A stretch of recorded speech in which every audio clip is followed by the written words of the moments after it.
Hi everyone, welcome back to my channel. We are continuing on today with my talking head series about our first year of parenting. If you guys have been around for a little while, you know that there are a few of these videos already up on my channel where I talk about different products that we liked and also our first 6 months of experiences with our son. And if you didn't know, we are new parents and first-time parents to a little boy who is now 14 months old. And in that 6-month video, I talked about potentially doing one for the latter 6 months of the first year. And so that is what we are going to do today. I'm going to talk about my expectations I had for the second half of the first year versus the reality and also the challenges that we've encountered. And I'm also going to touch upon where we're at today because he is now 14 months old, so we are already into year 2, and things have already rapidly changed even from 12 months. So as I put out on the first video, a little bit of a disclaimer, of course, this video is about our child and our experiences, and you as a parent could be watching and thinking, I'm having such a different experience than her. You may be an expecting parent and you may be thinking, oh no, like what if I encounter those challenges too? This video is not meant to preach to you. It's not meant to sway you in one direction or another of how you personally parent. I'm simply sharing my experiences in hopes that it could be helpful to some people or maybe even comforting to know that they're going through similar challenges that we are, and also maybe sharing in the same experiences that are wonderful and exciting. And maybe if you are pregnant watching this, like it'll give you a little bit of a boost of excitement for what is to come. Everyone's parenting journey is super, super different. So I just want to really stress that to you guys, that this is not meant to be a guide by any means of how to be a first-time parent. We are all just pretty much winging it out here. So this is how it went for us. And let's get into it. All right, I've got everything on my phone per usual. So you guys know I'm going to be looking down periodically. First expectation was that the last 6 months of the first year were going to be easier than the first 6 months. So first 6 months, we're talking newborn stage. We're talking like they're itty bitty. It's a brand new world. I thought that once we got past that point, that things would get simpler and easier. No, let me rephrase that. I thought things would get easier. Maybe not simpler, but easier. Here was the reality for us. The second half of the year was far more of a challenge than the first half. For us, the newborn infant stage was easier than the starting to be mobile, now toddler stage that we're in. And here's why. First off, right out of the gate, baby proofing. We went from basically having our house be almost identical to when we didn't have children to having to almost overnight change a bunch of things, get locks for cabinets, move a bunch of things around, put like safety bumpers on some of the like sharp edges of furniture. We considered taking furniture out. We had to get the playpen. We had to create safe spaces, get gates, all almost overnight, because he literally went from not crawling to crawling in like 2 days. And that happened when he was, I think, roughly 9 or so months old. You know, we got by with kind of blocking things off with the coffee table for a while, and then he got really crafty and he started learning how to get around stuff and through stuff. And, you know, you just have to constantly be adapting with the childproofing stuff, and you think you have it all covered, and then they get into something else, and you're just like, how did you even find that item? Things that you would never even think are going to be a problem become a problem. And so it's like a constant battle with that. And so that can be really stressful. I know for us, like one of the big things was him figuring out he could reach onto like the end tables and us having to like push everything way to the back. Like we have our lamps way back, we've got cups way back, and eventually he's going to be able to reach that stuff. So we're going to have to come up with something else, or, you know, obviously teaching him not to do that. But he's not in a stage right now where that's like getting through to him. You know, he's really curious and he wants to grab and look at everything. And so we're constantly having to make sure things are out of the way, that he can't pull things out on top of himself. It's a lot of stress. It's a lot of stress with that. He's got a constantly changing schedule. Things are just always in motion at this stage. Especially since he started walking, we've had to maneuver a lot of the things that we had become like really routine before. And so that was kind of a challenge. And then also a lot of emotions. He's really starting to become his own person. And so, you know, we've got anger, we've got little temper tantrums, we've got frustration. Those things weren't necessarily as prominent in the first few months when he was figuring things out. Now he's kind of a little, you know, he's his own little person. And so that brings challenges because, you know, we're constantly trying to figure out what he's trying to communicate to us, but he's still so little that it can be really difficult sometimes. And then there's a lot of frustration and anger. And yeah, that part has been really hard. On the flip side, I think this stage has been more fun because he has so much personality. He's so funny. He makes us laugh all the time. Like he knows he's funny. Like he knows he's cute. And, you know, he'll be doing something and then he'll just kind of slowly look at us and smile. And it's the cutest thing. And so that part of this, you know, latter 6 months to now has been better, I think. The first 6 months, obviously, yeah, they've got a little personality by the 6 month point, but not like now. Like now he's able to talk to us. Like he says words and his little gears are always turning and it's just really fun to watch that. So I would say, you know, the second half has been more challenging, but also a lot more fun overall. Okay, expectation. Teddy would be in baby mode until he was 2 years old. I don't know where I got the notion that toddler starts at 2, but that is just where my brain has always been. I just did not expect toddler behavior at such a young age from him. And I think that this probably varies kid to kid, but the second he started walking, we started to experience like things that I was not expecting to have to deal with until he was closer to 2. Talking about kind of a few of the more negative things, you know, like the throwing toys and screeching and, you know, the tantrums. And a lot of it, I think, does boil down to frustration with him being so young still and not being able to fully communicate to us. He also went over to like kind of like snacking like a toddler, wanting, you know, we need to do snacks throughout the day now. The milk change, obviously we went formula to whole milk. All of that has just like been such a big change all at once. It really was probably from the time he was about 12 months till now is when all of this like really big shift has been. And it felt like at like 11 months when he started walking, we had to almost shift everything overnight to start accommodating who he was becoming. And I don't know, it just sounds silly saying it, but I, for some reason, did not anticipate having to, you know, make him a bunch of snacks throughout the day when he's only a year old. My brain was thinking, oh, that's when he's like 2, 3 years old, you know. No, it's much sooner than that. And maybe not for everybody, but for him, he was ready for that like stage. And so it's been a really big shift, especially for me, to change all of that up. And we're still not done with the shifting of stages. And I'm going to talk about like sleep and stuff in a little bit here. But yeah, I don't know. There was like a lot of change at once, whereas I thought it would be more gradual and I thought it would be closer to when he's turning 2, but no. Okay, expectation. Going on vacation would make me feel guilty. So we went on a vacation back when he was 9 months old. It was the first time we'd ever been away from him since he had been born. And he stayed with my mom, my grandmother, and my sister here at our house. So he was here with all his stuff, had all his toys, all his food, all his normal things. He did awesome. He was not walking yet, so that was definitely a plus for them. You know, it wasn't super chaotic. But he did really, really well. We were only away for a long weekend. I will say, while we were on the trip, I felt a lot. I didn't necessarily feel guilty, but I felt like I wished he was there. Like the whole time we just kept saying, oh, you know, we wish he could experience this with us. We were at Disney, by the way, and obviously seeing all the other little kids. But then deep down we knew that we were just not ready at the stage he was at to bring him to Disney. It just was not the time. We have a plan as to when we're bringing him, and we really want to stick to that.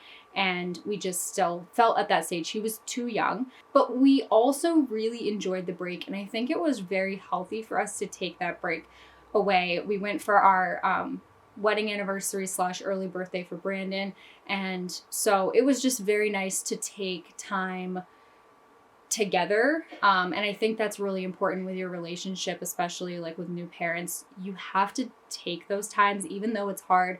Like your child is going to be just fine. They're with people that love them, and they're having a ball, and you just need to take that time. We slept great. We had no sleep disturbances for the first time in 9 months. We just got to kind of like release the inner child and not have any kind of responsibility for anything for a few days. And it was awesome. And we actually are doing another trip coming up here for my 30th birthday. We're going back down to Disney for a long weekend, and that is coming up soon. So this time will be a little different with him. He is staying with my mom again. He's going to be here, but he's walking now, and he's in kind of a different stage now of, like I was just talking about, like toddler stage. So my mom, there's going to be, I think, more of a learning curve this time. He's not like a baby anymore. He's full-blown little time person. And so I'm going to leave her like a guide and all the things to feed him, because all of that has changed since last time. So it'll be interesting. I think he's going to do fine. And I think it'll be, again, a good refresh for us going into the spring and summer and everything. I think it'll just be good to get away for just a few days and, spend some time together. Be good. Expectation, we skipped the clingy phase. I thought the clingy phase was going to be at like 8 or 9 months. I think that's when I read that separation anxiety peaks. He did go through a slight separation anxiety with sleeping for a little bit, but it was also teething at the same time. So I think it was more so the teething, but the real clingy phase started when he was like 11 months old. He suddenly just did not want us to leave the room. You could not leave the room. He would stand on the gate and scream and cry and reach for us. We couldn't go to the bathroom alone. Like, he did not want us leaving him alone at all.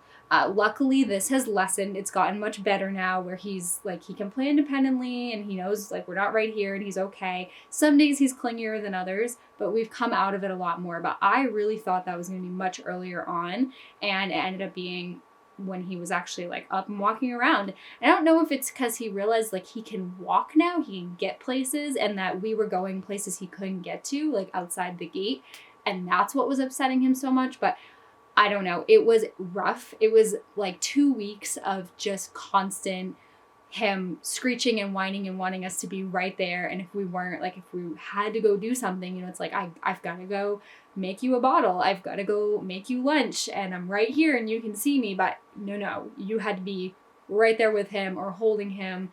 And that was a hard phase. I was thinking we skipped it, but of course, no. It just came a little bit later for him. And it was really tough. I am glad that we're through it, especially with just talking about doing the trip. I think, he'll be okay now. But had you asked me at that point, could you go away right now to Florida and leave him, I would have said no. I would have said, there's no way. He'll be miserable the whole time. So I am glad that we are through it for the most part. It was tough. Expectation, he would only be eating adult food at this point. And he does for the most part.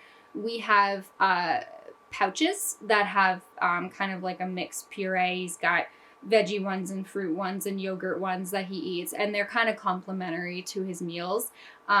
Sorry, there's a bug.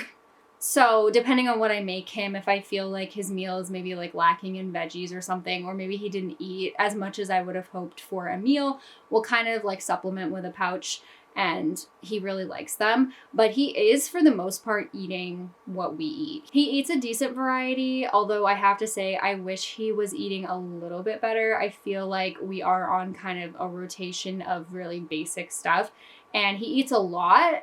He's definitely getting his fill and getting what he needs in calories and stuff every day.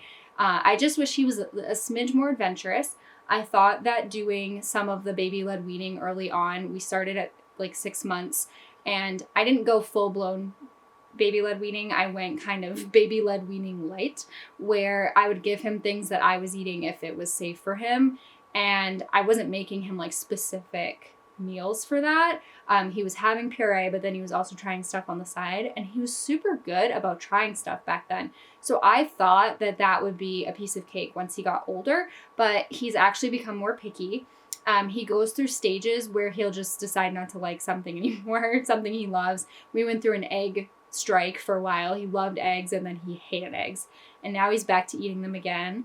And he did the same thing with potatoes. He did not want any mashed potatoes for like, I don't know, a few weeks. Every time I would try to give him them, he just wanted nothing to do with it.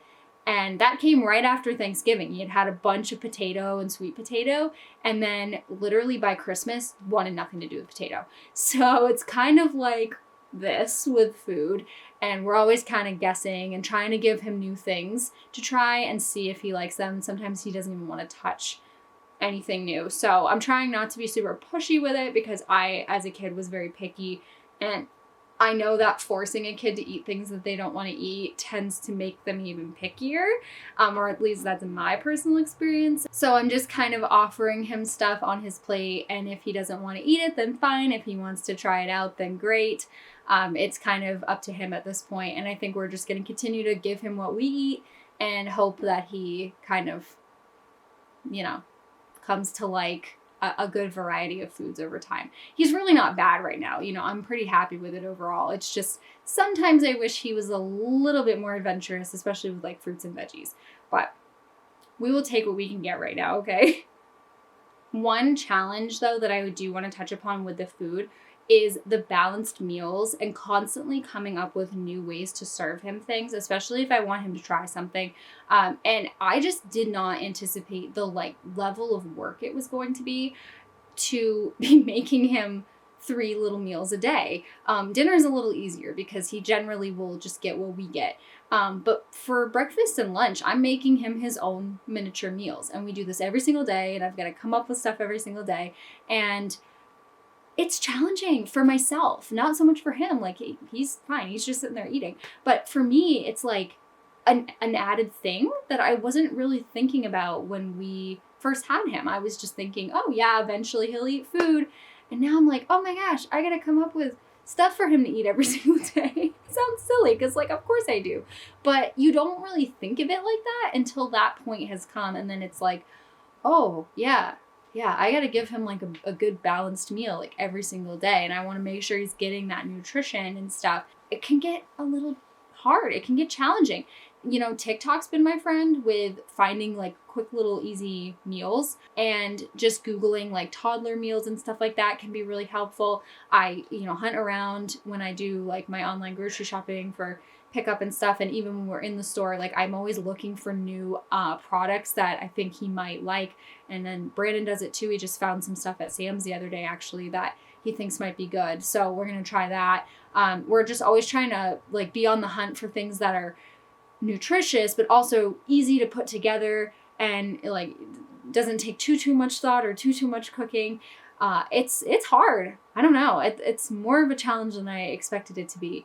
It's fun to an extent, although nothing is more soul crushing than when you try to give your child something new and you're excited about it and you put them, in their high chair and you put it in front of them and you're like, look what mommy made you. And he just drops it on the floor. It's just terrible. It's like the most sad thing, especially when he won't try something specific like that I know he's going to like because he likes something similar.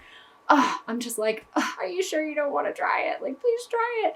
And that can be really hard too. Yeah, not something that I anticipated being such a challenge, but it is.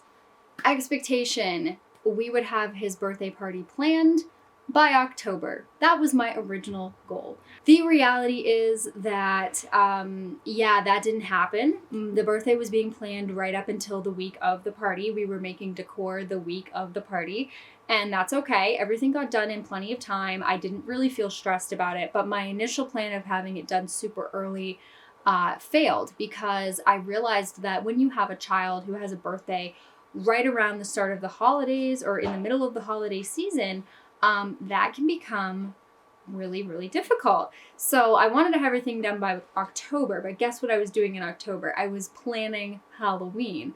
And so we planned Halloween, and then I thought, I gotta really do his birthday. But then guess what?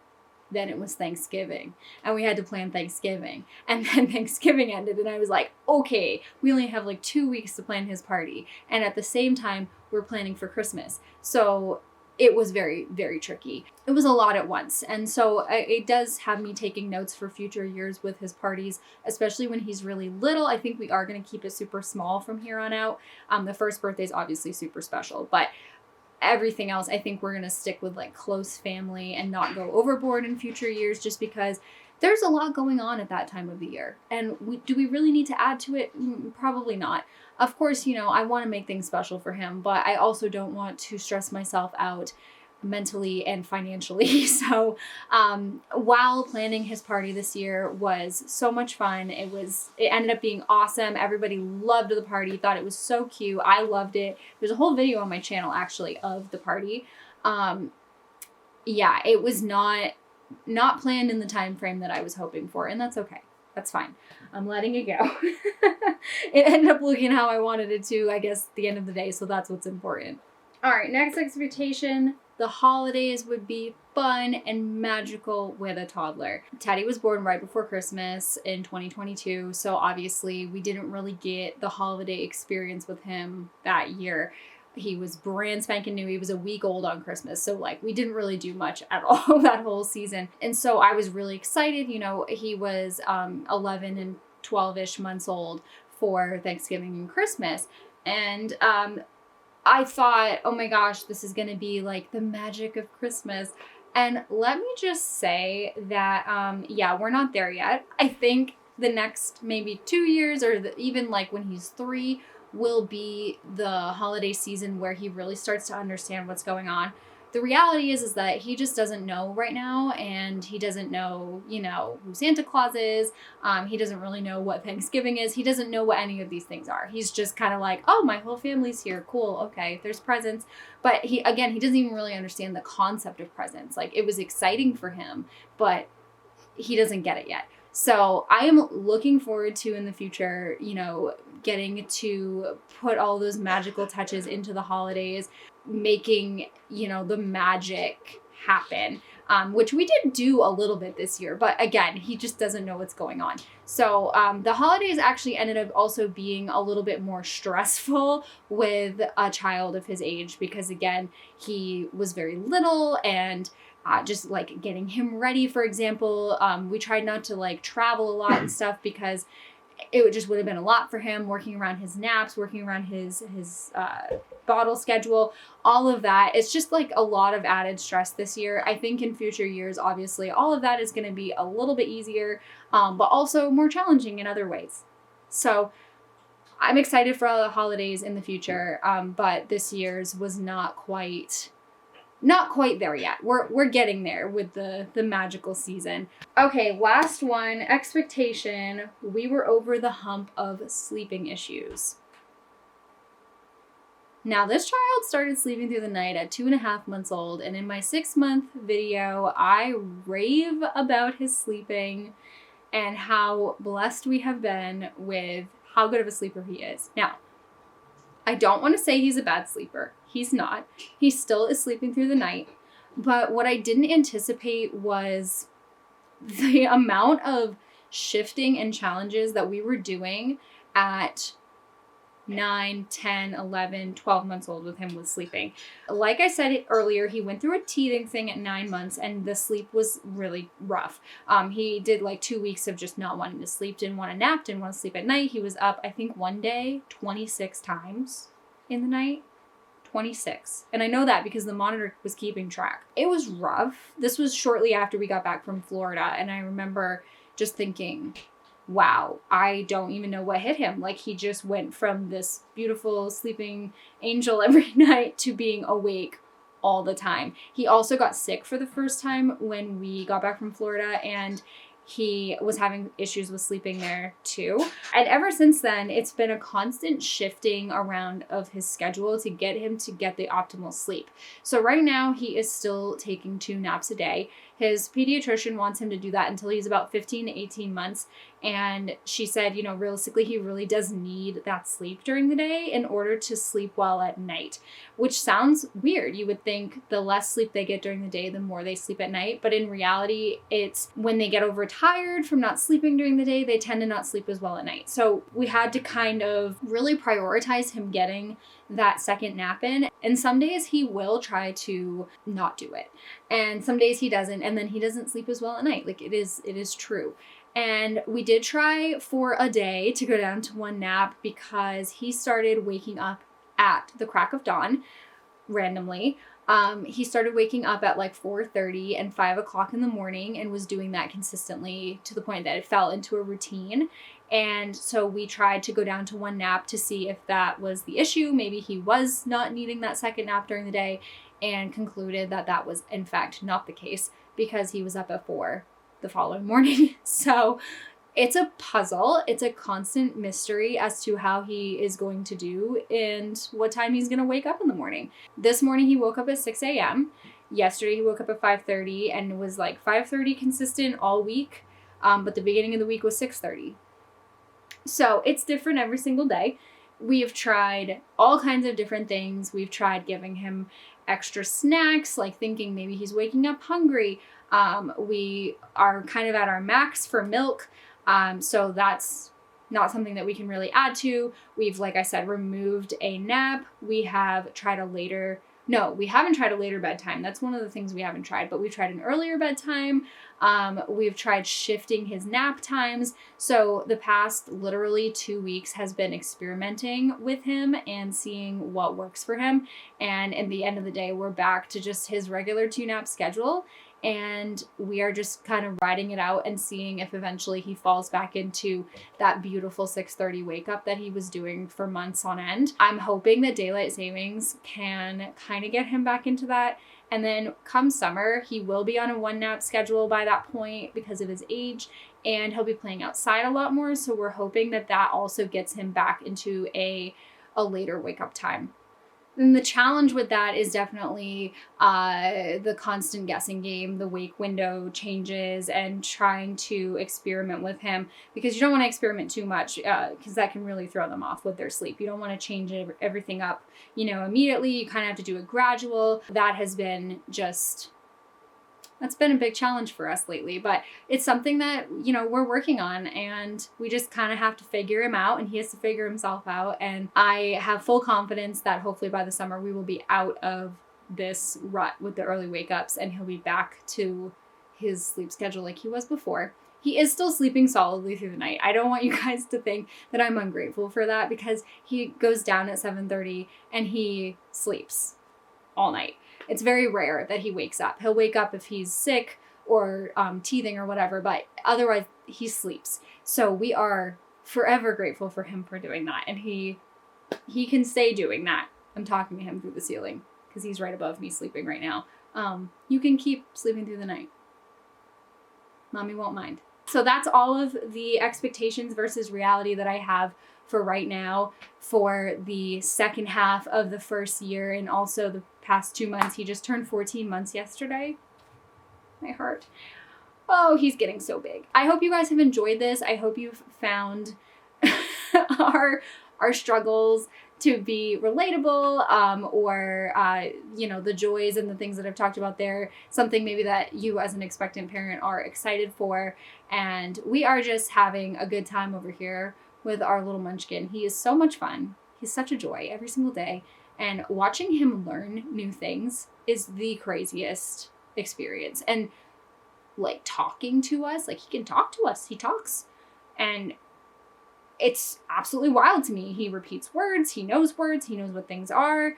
You can say a sentence to him and he knows exactly what you're saying to him. It's crazy to me. From what he was doing, even 2 months ago to now, there has just been this massive shift. And we are just enjoying every second.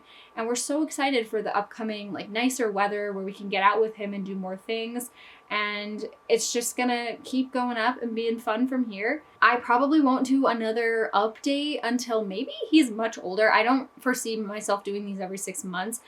Maybe we'll do them on the yearly mark.